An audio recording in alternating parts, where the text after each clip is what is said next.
Captação de recursos financeiros.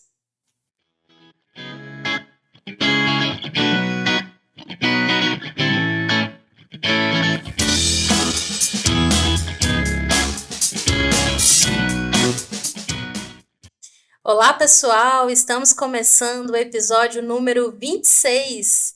E hoje aqui comigo, minha querida host, doutora Laís. Oi, lá. Oi, pessoal, bom dia, boa tarde, boa noite. Mais um episódio com dicas importantíssimas para você, empresário que quer crescer.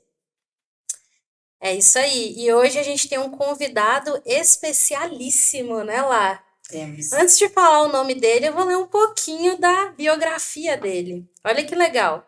Ele é formado oficial do Exército Brasileiro, pós-graduado em Administração de Empresas pela FGV, sócio-gerente da Brasil Desk, que é o escritório de assessoria do Safra Invest, sócio-gerente da Brasil Desk Corporation, que é um escritório de estruturação, captação de recurso e gestão, conselheiro de empresas no Midol Marketing, profissional com experiência no mercado financeiro e de capitais, trabalhou no Bradesco, passando por áreas comerciais, de recuperação de crédito e produtos, fez sua carreira em estruturações para acesso e alocação de capital. E ele é Cauê Romero. Prazer, muito bacana estar aqui. Cauê, obrigado, viu, por aceitar o nosso Que convite. isso, Mi. É É um uma prazer. honra ter você aqui com a gente, né? Trouxemos uma pessoa gabaritada para falar de captação de recursos. Olha esse Sim, currículo. sim. E é um assunto pouco falado, Pouco falado. pouco Muito pouco falado. falado. Então, e as empresas têm muito interesse, né? Como obter captação de recursos, É né? isso aí. Na verdade, se ele não tem interesse, ele precisa começar a ter, né? Porque uma hora ele vai crescer, a gente pensa isso para todas as empresas, ele vai crescer e ele vai querer sair do varejo. E aí, como que ele sai do varejo, né? Como que ele sai Exato. daquela operação cara que o banco mostra para ele que está na prateleira, ou ele toma aquilo, ou ele vai para casa ou procura outra instituição? Exato, porque é o conhecimento assim, senso comum. Senso comum É isso aí. quando a empresa lembra, né, de captação de dinheiro, recurso, banco, só que é um dinheiro muito caro, né? E Exatamente. existem outras formas que hoje o Várias Cauê formas. vai explicar pra gente. O banco é engessado, né? Aquilo e aquilo, não tem outra opção. Sim, E aí a gente tenta mostrar aqui no Pode Simplificar que existem outras formas. E o Cauê vai dar todas as dicas para vocês aí, o que É pode isso mesmo. fazer. exato. Cauê, então você pode começar explicando pra gente, pro pessoal, quais são essas formas de captação de recursos daquele banco convencional. Mi, a gente vai olhar assim dois pontos principais. A gente pode olhar pelo banco umas operações um pouco mais estruturadas e que não estão ali mais na área de varejo. Aí a gente já vai estar ali numa área de middle, uma área de corporate banking, que o cara ele vai entender a sua demanda, então vai montar um project finance, alguma coisa nesse sentido quando a gente trata de banco. Aí a gente pode ir para o mercado de capitais, onde ele vai poder emitir uma debenture, ele vai poder emitir uma nota compromissada, ele pode fazer um CRI, um CRA, tudo aquilo que ele ouve na parte de investimento, na verdade é alguém que se qualificou primeiramente para poder emitir um tipo de dívida desse. E além desses dois outros, a gente pode captar recurso, inclusive no exterior, sendo ele ou dívida ou equity. Então, o que tem acontecido muito no mundo? Em países que eles olham oportunidade, como o Brasil, eles olham o seguinte: olha, eu vou começar às vezes com uma dívida contigo, ou às vezes ele quer começar com equity. Equity o que é? Na verdade, ele vai virar um sócio da tua companhia. Ou às vezes, e o que está sendo mais usual hoje no mercado, ele faz uma dívida conversível, ou seja, ele começa um pouco com o pé atrás contigo, mas no meio do caminho ele fala, cara, o projeto é bom, esse cara é responsável, então eu não quero mais que ele me pague essa dívida, eu quero virar sócio dele no projeto. Então, é uma dívida que se converte em participação na companhia. Ou seja, cara, é uma baita de uma forma de você mostrar que o seu projeto é super bacana, que você é responsável, e no final do dia que você tinha uma dívida que te tirava o sono, ela vira uma parte boa que você tem um sócio com um dinheiro ali extremamente capitalizado para te ajudar não só naquele projeto, como em todos os outros que você queira captar, né, ou construir. Em que momento é indicado assim a captação de recursos? na fase de expansão da empresa ou para superar uma crise? Aí é um depende, né? A gente vai ter que olhar primeiro, Laís. Laís. Primeiro a gente vai ter que olhar sempre o quê? A gente vai ter que olhar como está a empresa. Então, para que ela quer aquele dinheiro? Por quê? Cada situação vai ter um bolso diferente. Pense o seguinte, quando a gente tem uma empresa em crise, o que que a gente vai precisar olhar? Ele vai tomar, quem for colocar esse dinheiro, seja ele banco, fundo ou investidor institucional externo, ele vai olhar o risco daquilo. Então, num projeto de expansão, a mesma coisa, ou seja, ele não tem aquilo, mas ele vai fazer. E como que ele comprova que aquilo é viável e que vai se cumprir de fato? Então, são esses pontos de gestão que fazem você tomar o dinheiro independente de que cenário você esteja. Então, assim, eu estou num cenário de crise. Vou pegar um exemplo. Você teve aí algumas situações no país onde os bancos foram prejudicados com inadimplência. O que o banco faz por natureza? Ele fecha a torneira do crédito. E se você, empresário, está ali tomando o recurso para chegar no dia D aqui da tomada de recurso, para virar a chave, e aí sim você conseguir pagar tudo isso que você tomou, e no meio do caminho isso para, opa, peraí, então como que a gente faz para mostrar que é viável o meu projeto e que a gente tem que colocar dinheiro naquilo? Aí vem, quando o dinheiro acabou, você começou a cortar o custo da tua empresa, o custo financeiro, ou o custo de pessoal, então é sempre um cenário que a gente vai olhar caso a caso.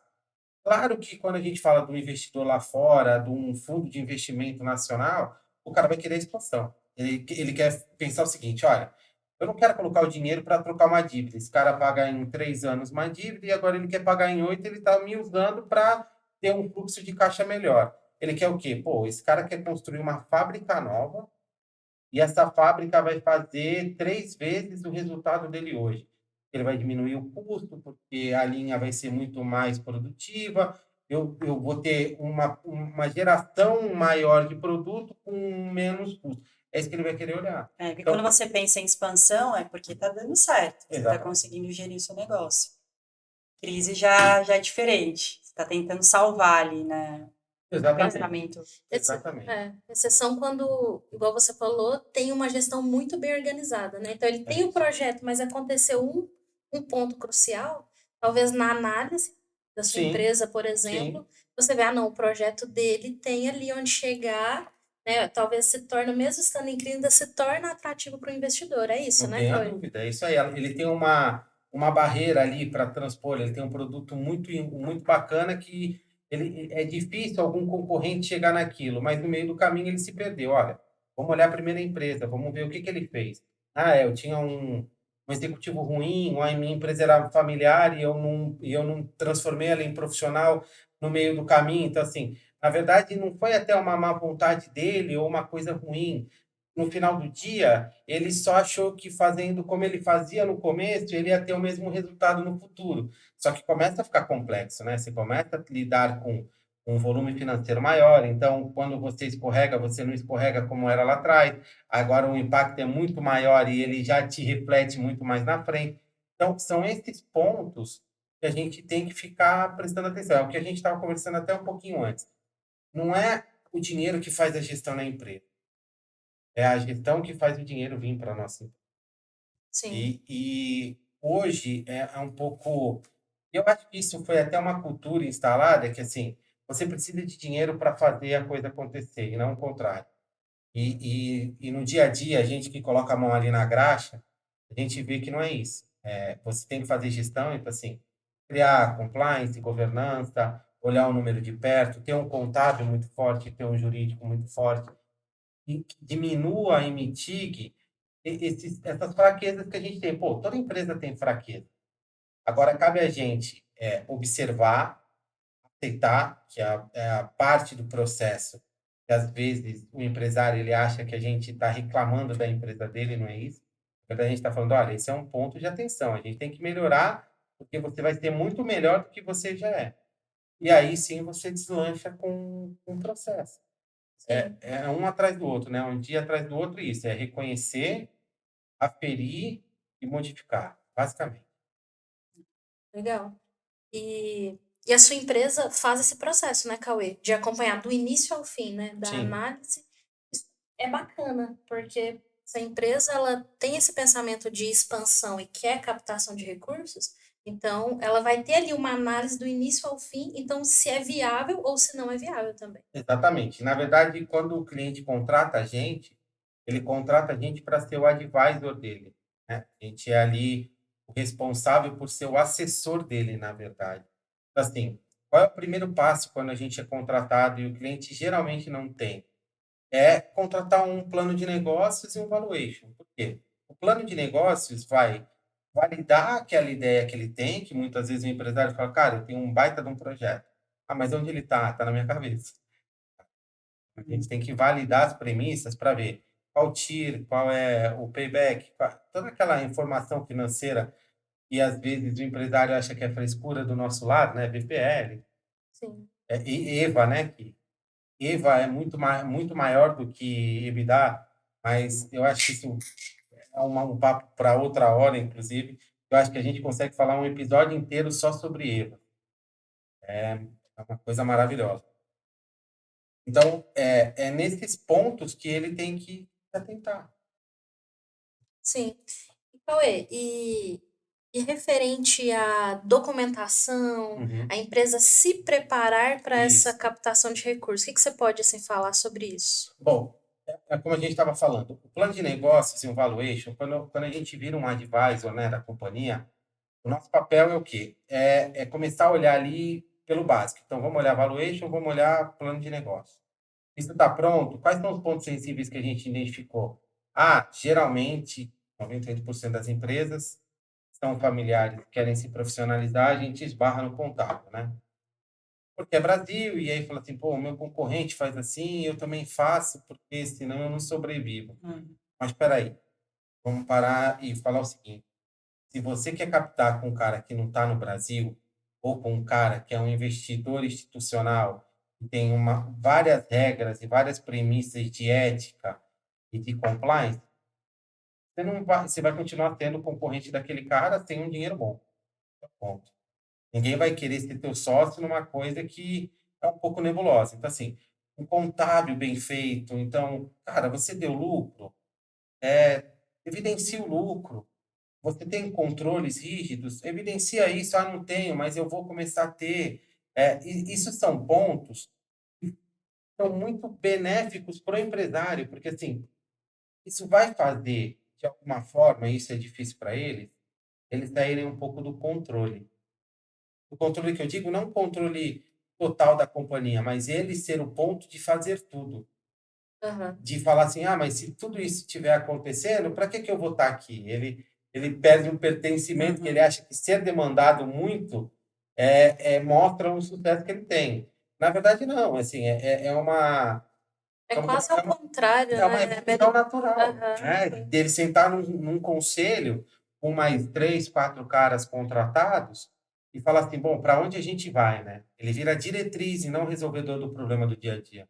E é isso que faz a empresa crescer, né, Mi? No É, final do dia, é para onde ele está olhando e para onde ele está levando a companhia dele. Porque o problema do dia a dia, outra pessoa pode resolver. E não exato. precisa passar por ele. Aham. Mesmo ele não aceitando isso a princípio.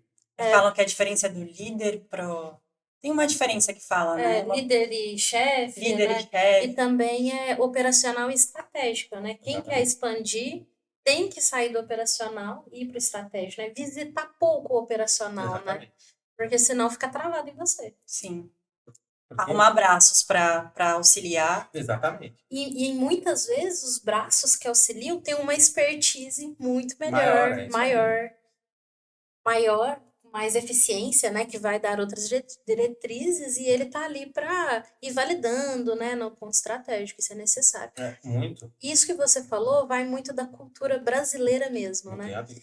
A gente na contabilidade, né, lá também no jurídico, a gente está sempre ali falando com o empresário referente, a gente tem que ficar, na verdade, pedindo, É isso. cobrando documentação para contábil, né? A gente vive muito isso. Porque, infelizmente, a cultura do balanço contábil, do balancete, ela é uma coisa que, não, isso que pode deixar, não vou mandar esse documento, não, né? Fiz essa movimentação no banco, mas, isso aqui não vou mandar agora não, é onde a empresa acaba tendo ali o seu gerencial e tendo um balanço contábil não fidedigno com o gerencial, com a realidade dele. E aí ele chega nesse ponto de crescimento, estruturação, expansão, ele esbarra com certeza nisso. Uma coisa chamada, que a Laís deve conhecer muito bem, chamada due diligence. É o que vai bater o contábil com o gerencial dele. E aí, qual é a grande luta, né, numa captação de recursos quando a gente sobe um degrau ali das operações convencionais? É exatamente o investidor achando que está entrando numa operação de risco e por isso ele precisa ser remunerado melhor. E do outro lado, um empresário falando, não, eu sou muito seguro, eu tenho governança, eu tenho compliance, pode investir aqui num preço menor que a gente vai crescer mais. Então, no final do dia, é isso que acontece. A gente está ali para mediar essas vontades e situações de um lado e do outro. Fala, não, meu cliente é muito bacana. E do outro lado ele falou, pô, mas o gerencial dele não bateu com o contábil. Pô, ele não tem lá a escrituração. Pô, eu pedi as notas fiscais, esse cara não tem. Então, cara, não tem um Perdeu ponto um pouco a negativo, confiança. aumentou a taxa dele. Aham. Então, quando o empresário geralmente chega para a gente e fala, eu tenho uma taxa muito alta no banco, tenta e olha para dentro da sua empresa, porque o risco sempre vem de você. O segmento ele influencia? Influencia.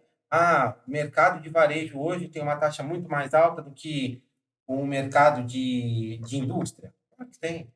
Olha o que aconteceu, olha o que a gente vem vendo. Balanço de Magalu, uma baita de um fato relevante ali no balanço, na parte do patrimonial. A gente pega Americanas, que soltou o balanço hoje e mostrou que 2021 o lucro reverteu para prejuízo, eles tomaram 12 bi de prejuízo no ano passado. Assim, quando fala assim, opa, peraí, tem alguma coisa no varejo que não vai andando bem. Então, assim, se aumenta a minha inadimplência, obviamente que eu começo a diminuir a minha exposição a crédito. A gente é assim. Sim. A gente pega um primo e fala assim, pô, vou emprestar dinheiro para esse primo. Aí tu prestou dinheiro para o primo que ele fala que tem uma empresa e daqui a pouco você vê que ele tá andando de carro novo, ele tá jantando nos melhores lugares e a empresa tá parada no lugar. Qual é a sua exposição ali para o risco? Será que numa segunda pedida de empréstimo você vai emprestar para esse cara? Ou você vai ver um risco muito maior que você fala, bom, mas o primeiro dinheiro não refletiu aquilo que a gente tinha combinado. Então, esse segundo, será que vai refletir? Então, eu posso ter uma escolha. Qual é a minha escolha? Ou eu vou emprestar o dinheiro mais caro para ele, ou seja, eu vou ter mais retorno porque eu estou vendo um maior risco, ou eu vou deixar de emprestar. E aí, a culpa é de quem? Dele. Da empresa, no caso. É isso. E assim, e essa conversa me lembra muito o nosso episódio sobre SCP, né, Joint Venture, porque assim, se a gente for olhar, esse é um exemplo muito na prática do que a gente falou sobre SCP. Sim. Por exemplo, o sócio, né, não participa, o sócio participante, sócio oculto, né, com a empresa. E vocês acabam também esbarrando nisso, né, Cauê, nesses formatos? Na estrutura, sem dúvida nenhuma. Em tudo, assim, a gente tem operações que montam uma JV, né, uma joint venture, e aí o fundo entra, às vezes, por um FIP. Vamos mostrar um fluxo mais fácil, né? Vamos pegar aí um cara que tenha o equity mais forte, né? Ele vai montar sempre um FIP, que é um fundo de investimento e participação. Aí ele coloca os investidores e fala o seguinte para os investidores: olha, turma, eu estou pensando em investir num projeto XPTO, que vai dar uma TIR de tanto, assim, assim, assado. Vocês querem comprar uma parte desse projeto? Quanto vale esse projeto? 50 milhões de dólares. Legal.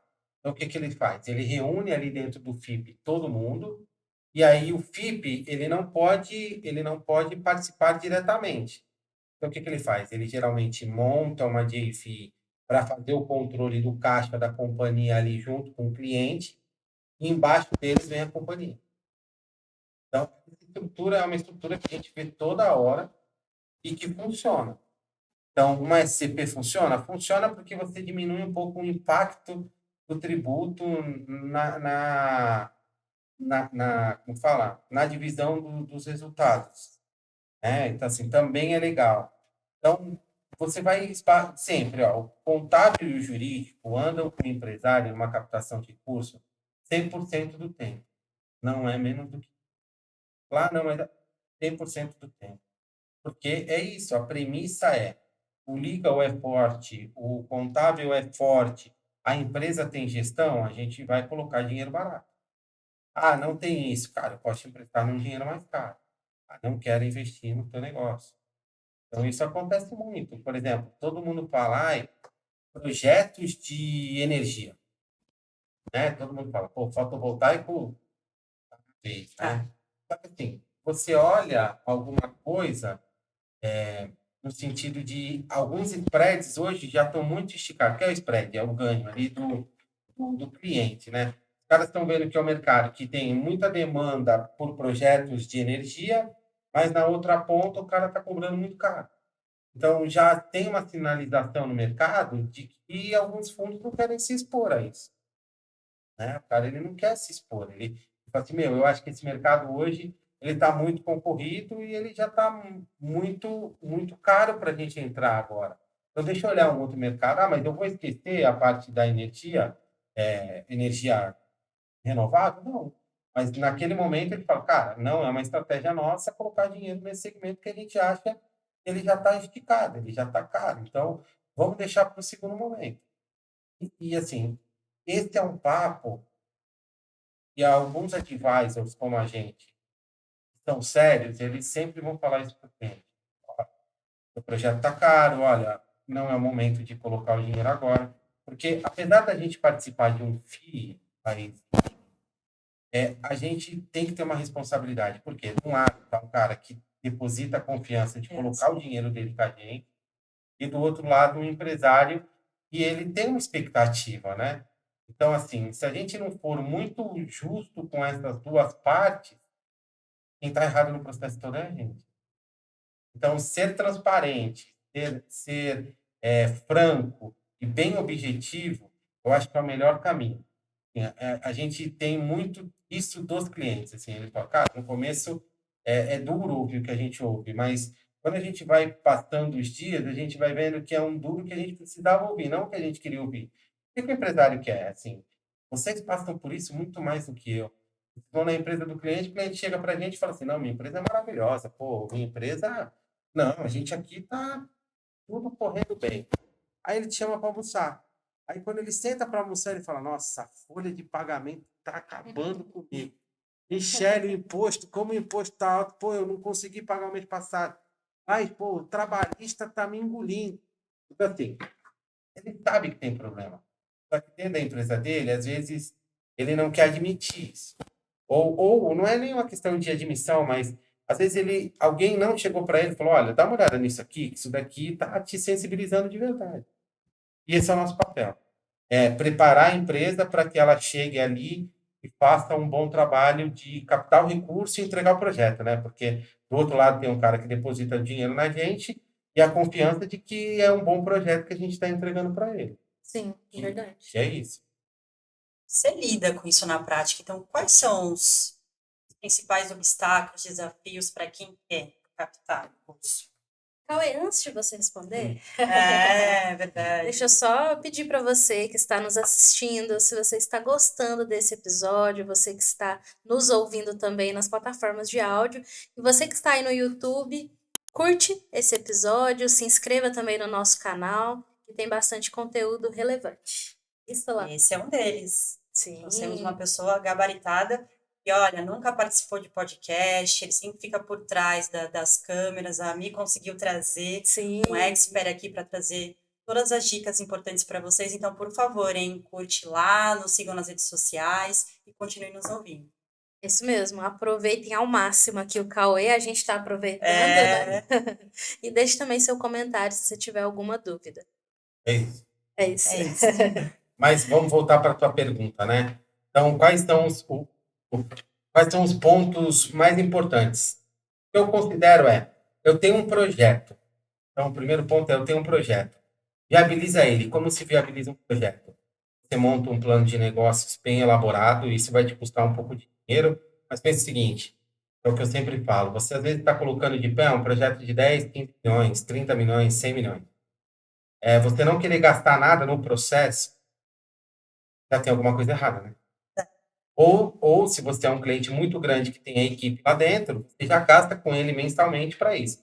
Mas na maioria das vezes, no meu segmento, assim, eu estou sendo bem claro, é um cara que é familiar, é uma empresa que é familiar, está crescendo, ele não tem isso, né?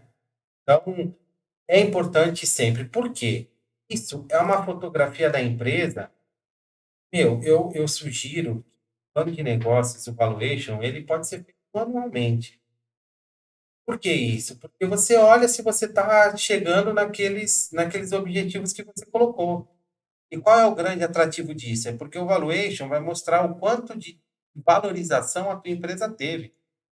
Então, esse é um primeiro ponto. Segundo ponto, a parte legal. Ah, eu tenho todas as certificações, eu tenho todos os documentos legais para viabilizar essa minha operação? Ah, eu tenho. Legal. Ah, não tem. Então, vamos começar a olhar isso daqui.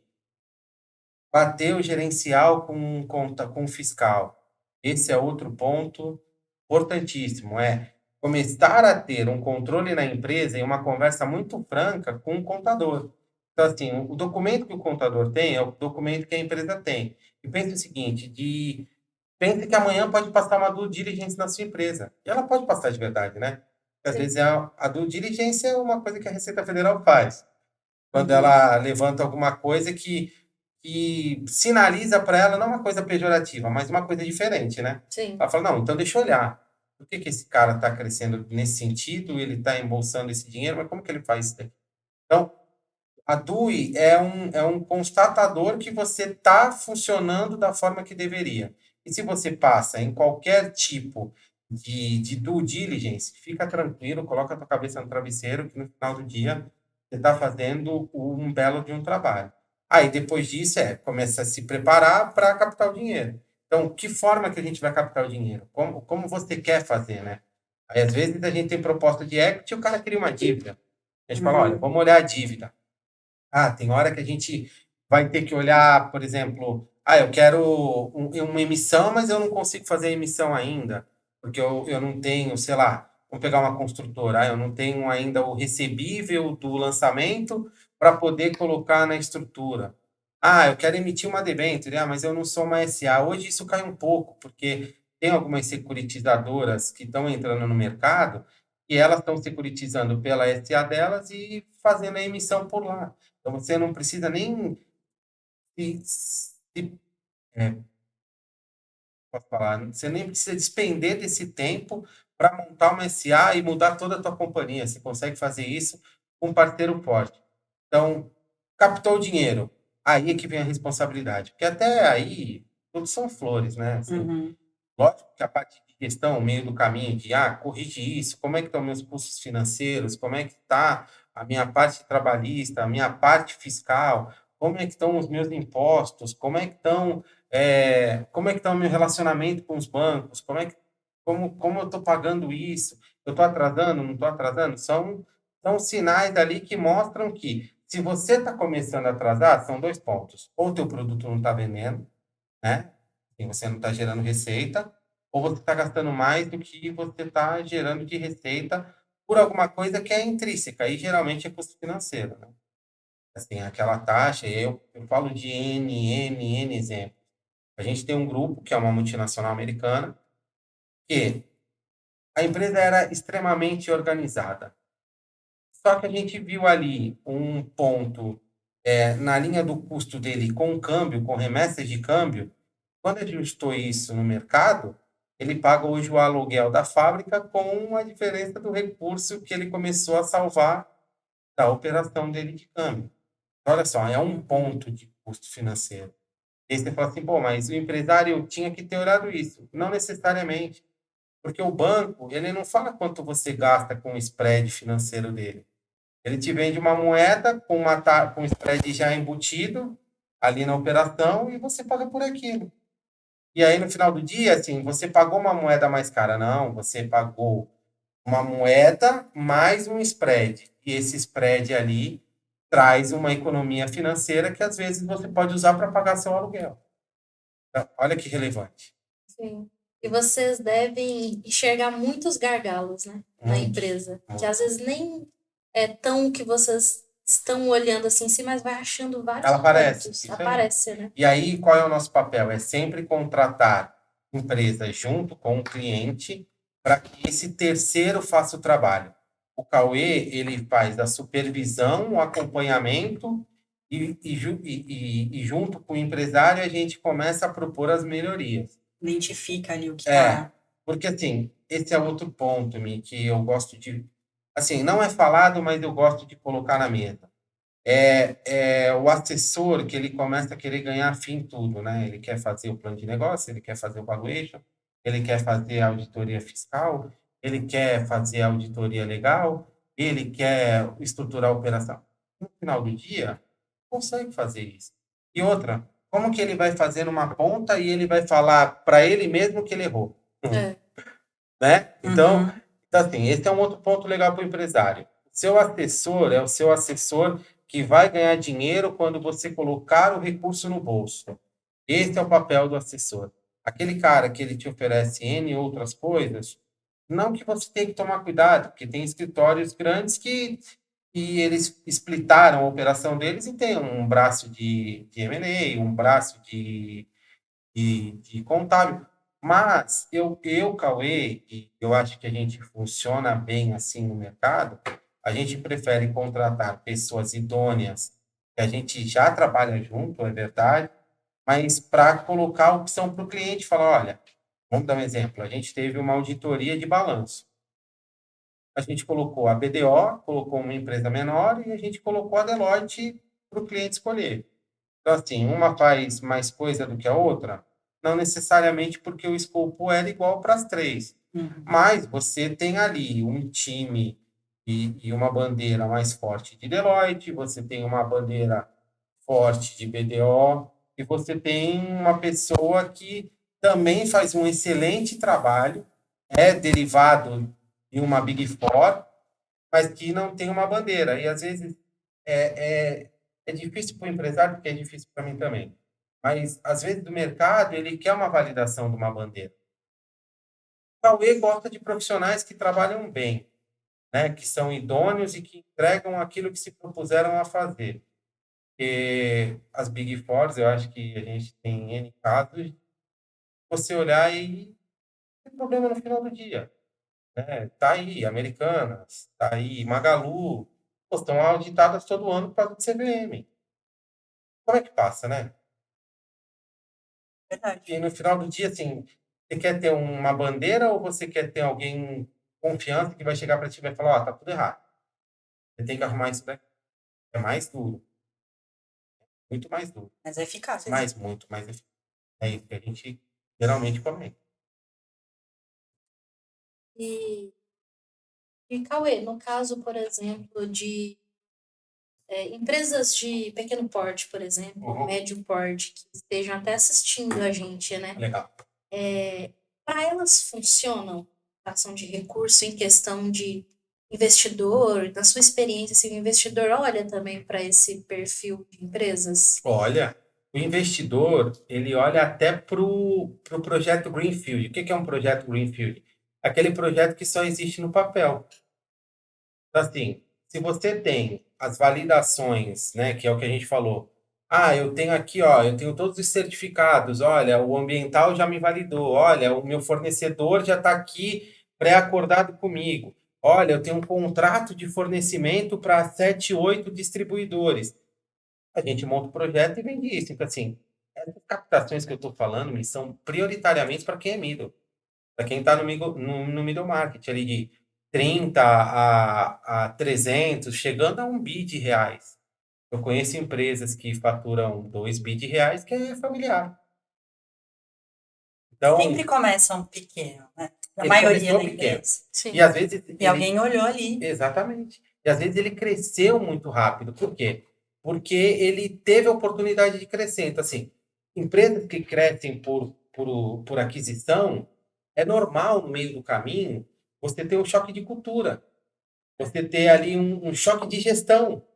Porque do jeito que você vem fazendo, aí você compra uma empresa, compra outra empresa, elas agregam valor no teu produto, mas a cultura é muito importante para que essa turma se converse, né? Então, chega uma hora que o cara tem que levantar a bandeira e falar, cara, eu preciso de ajuda aqui, né? Porque no final do dia ele tá sozinho de novo. Se ele não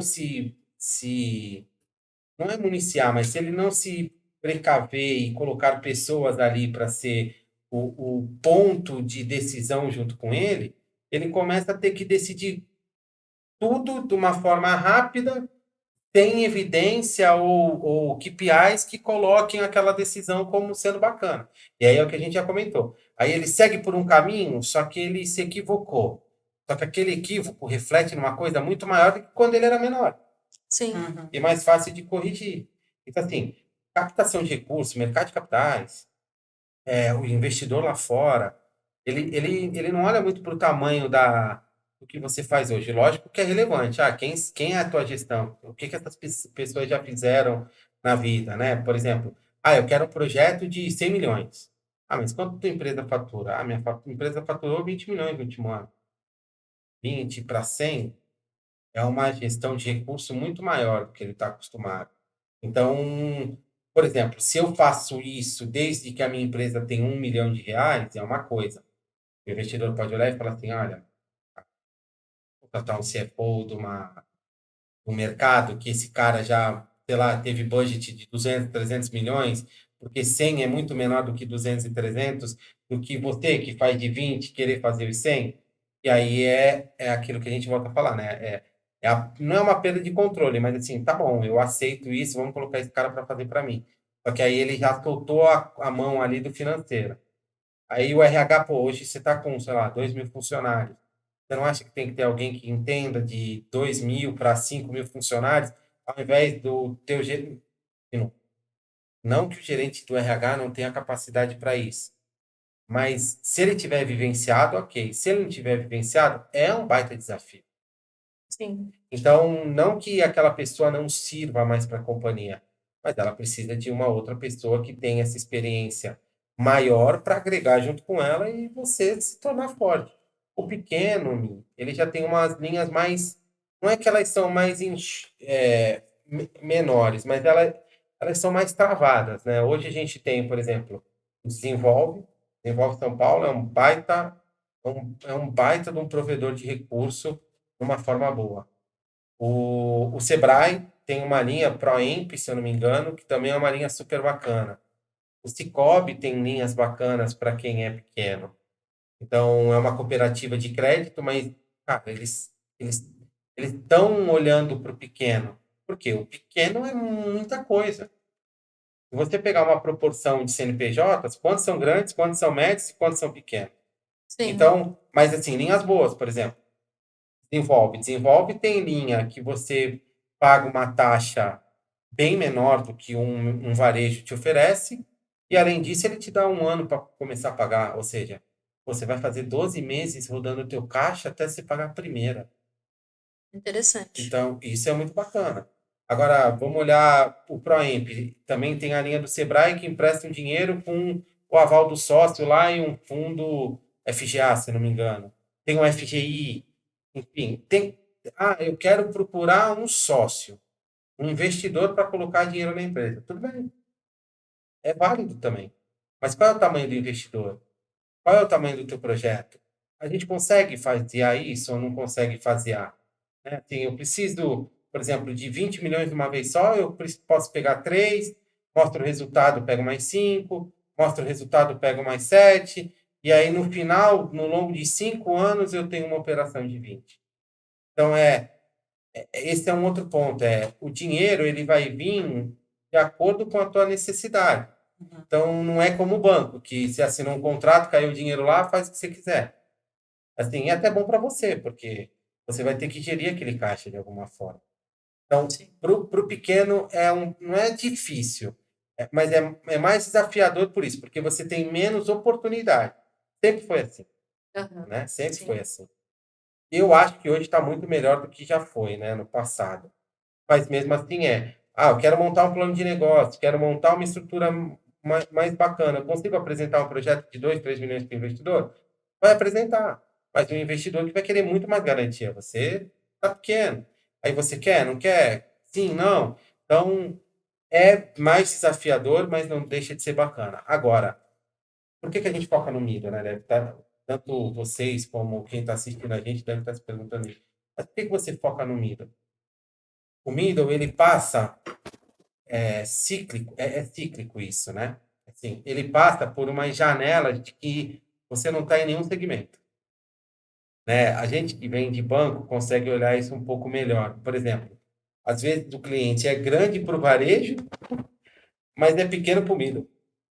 E aí ele está num limbo de serviço ali que ele fala, cara, não me serve mais o varejo, mas o atacado também não me quer. E aí, onde que eu estou? Então, é uma oportunidade até para outros empresários olharem para esse nicho, que é super bacana. Ele tem. Quando a gente entra num projeto, isso é extremamente legal e gratificante. Ele te vê mesmo como um braço de apoio, uma strong recommendation ali dele, uma second opinion, que ele de verdade valida. Por quê? Você trouxe valor para a companhia dele. Então, vale a pena você trabalhar por um cliente desse. E aí, quando ele vê que ele consegue tirar umas férias depois de 10 anos de empresa, que vocês devem ouvir isso direto, pô, eu não tiro férias há 15 anos, eu não tiro férias há 20 anos. Verdade, Não é? verdade. Ele começa a ver que a empresa dele continua rodando, que ele está preparando para um filho assumir a companhia com muito menos peso de responsabilidade, no bom sentido da palavra, do que ele teve de ficar 20 anos sem tirar umas férias, ele começa a ver que vale muito a pena. E aí, o investidor, no final do dia, ele quer aquele cara que teve uma ideia maravilhosa, sentado na mesa do lado dele, olhando para frente, e não o problema da empresa dele. Isso é o que a gente mais ouve em reuniões quando a gente está com o cliente. Ele fala assim, cara, mas em que momento você senta aqui no nosso conselho? Ah, mas por que eu tenho que sentar? Por que eu não posso fazer o que eu faço? Porque a gente quer que você continue olhando para frente e mostrando para nós aonde a gente vai. E não você olhar o problema que o teu RH está tendo com o funcionário. Ou um contas a pagar. Ou, olha, chefe, final do dia aí, libera as operações para mim, porque só eu libero a operação. Então é isso. Muito bom. Bacana, Cauê. Nossa, aprendi bastante aqui, hein? Eu também. O Cauê não conseguiu nem pausar para pausar, tomar né? água, nem um Chazinho, casinho. Falo pra caramba, né? Falo pelos Não, a gente que tá aproveitando você aqui. Aproveitem sempre. Cauê, quando a gente fala de captação de recurso, a gente vem falando aqui no decorrer do episódio, sempre existe um receio, porque assim, o empresário, às vezes, ele fica estagnado. Ah, tô conseguindo pagar minhas contas, tô conseguindo pagar os meus funcionários, tá bom assim. Que conselho que você dá para esse empresário ou para quem quer crescer, só que tem receio de captar recursos? Tá, boa pergunta. Assim, a primeira pergunta que eu faço é onde ele quer estar daqui a 10 anos, né? O que ele vê para ele? Fazendo a mesma coisa? Então, é isso que ele quer transferir para o filho dele, num sucessório que ele vai fazer da companhia? Ou ele. Cara, como que eu posso falar isso? É muito intangível a vontade, né? Assim, o receio ele existe, é natural. Mas se ele vê uma janela de oportunidade, ele pode se apoiar em alguém. De novo, isso é uma pergunta também que esse medo ele é recorrente do nosso lado, do cliente, quando ele fala assim, bom, mas esse cara aqui vai roubar minha companhia. Não, ele sempre vai querer a tua expertise para poder colocar dinheiro e fazer mais dinheiro com o que você sabe fazer, não o que ele sabe fazer. O negócio dele é ganhar dinheiro para os investidores dele. O seu é ganhar dinheiro para a sua empresa. Então, assim, sair dessa acomodação depende muito da vontade, né? E aí essas perguntas que eu fiz geralmente fazem um empresário ele se perguntar, né? Cara, é isso ou não é isso? E tem vezes que ele quer aquilo e tá tudo bem. Só que a gente a gente é muito demandado. Então assim, quando o cliente vem, ele já vem muito seguro que ele quer crescer. Então a gente não tem muito aquele cliente que a gente precisa convencer. Eu não faço aquela venda fria, né, que eles chamam. na parte de vendas, de eu vou visitar um cliente para tentar convencer ele a crescer. Não, a gente é muito demandado pelo cliente, assim, olha, fulano de tal me apresentou você e, pô, eu tenho um projeto que eu quero ver se você faz viabilizar para mim ou se ele é viável. Então, o cara ele já vem com paixão. A gente pega o cara com paixão de ou querer expandir ou querer resolver ali a vida da companhia dele. Cauê, gostaríamos então de te agradecer.